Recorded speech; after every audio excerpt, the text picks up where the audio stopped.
everybody. I just want to make a quick announcement, just some logistics of the building. Through the doors to the right are the toilets, so if anybody wants to use the toilet, you know, you can go through the doors there.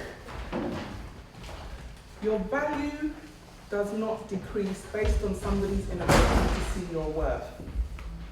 Your value does not decrease based on somebody's inability to see your worth.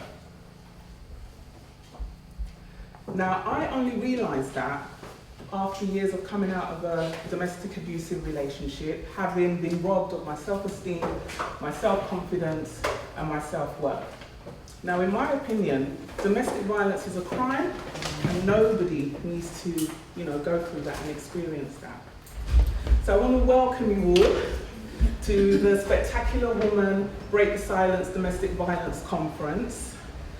My name is Victoria Griffith, and I'm the founder and CEO of Spectacular Women's Network.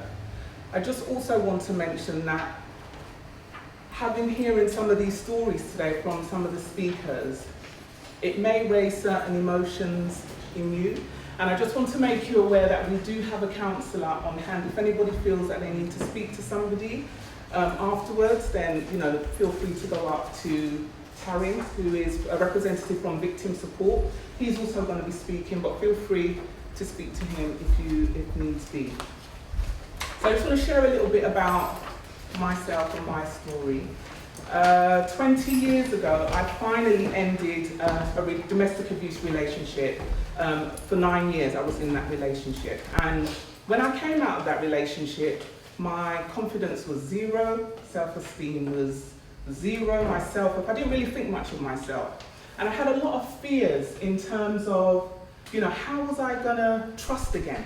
How was I gonna trust another man? How was I going to achieve the things that I wanted to do? And that was a major problem for me. So to kind of fast forward, I kind of got on with life, built myself up, got on with life. And then 2014, which was last year, somebody posted a video on YouTube. I don't know if any of you are familiar with Murdered by My Boyfriend. Raise of hands, any of you seen that? My goodness. When I watched that film, I literally saw myself in that movie in terms of what I experienced. And watching the film, halfway through, I was literally in tears, crying, because I couldn't believe it. It kind of took me back to what I experienced when I was in it. And I remember after the film, for a week afterwards, to be honest, I was literally it was like a Pandora box had been opened. Because sometimes when we go through abuse and we've dealt with it, it's kind of locked away. But then somehow, some way, something will trigger something off again, and then all those emotions will start flooding back. You start thinking about, why did I let this happen? And you start visualizing yourself being in that place again, and that's what happened to me. So for about a week, I was in turmoil, thinking, oh my God, what am I going to do about this? What am I going to do with this feeling? How am I going to address this? And I remember praying, and I was praying to God, asking God, how am I going to overcome this?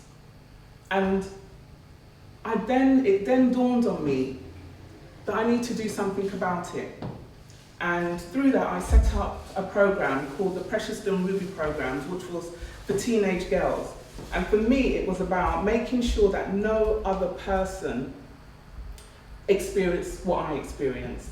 And I also felt that doing the program would help teenage girls, because I was a teenager when I experienced domestic abuse, and so I felt it would have been good for me to go in and work with teenage girls. So that's what I set up. And so domestic violence matters. It matters to me because 1 in 4 women and 1 in 6 men will experience domestic violence in their lifetime. 1 in 6 teenage girls in relationships will experience sexual violence. And it's a big issue. Domestic violence is everybody's problem. When I think about the digital age that we live in now, in terms of social media, you know, you have things like sexual bullying, and you know, people have access to send, you know, violent threats to you. I remember when I was going through mine, thank God we didn't have all the mobile phones and all the gadgets that we have now. It's, I mean, you know, somebody can send you a message, and you know, the abuse will still carry on, even though it might not be physical, it could be emotional and mental. So it matters to me, and so that's why we're here. Because for me, it's about changing attitudes and behaviour. And it's about looking at ways to break the silence. And also, you know, being able to campaign and empower other people to ensure that they don't go through the same experience that I experienced. So without further ado, I want to introduce you to our poet. Her name is Flavia Borden, and she's an aspiring life experience poet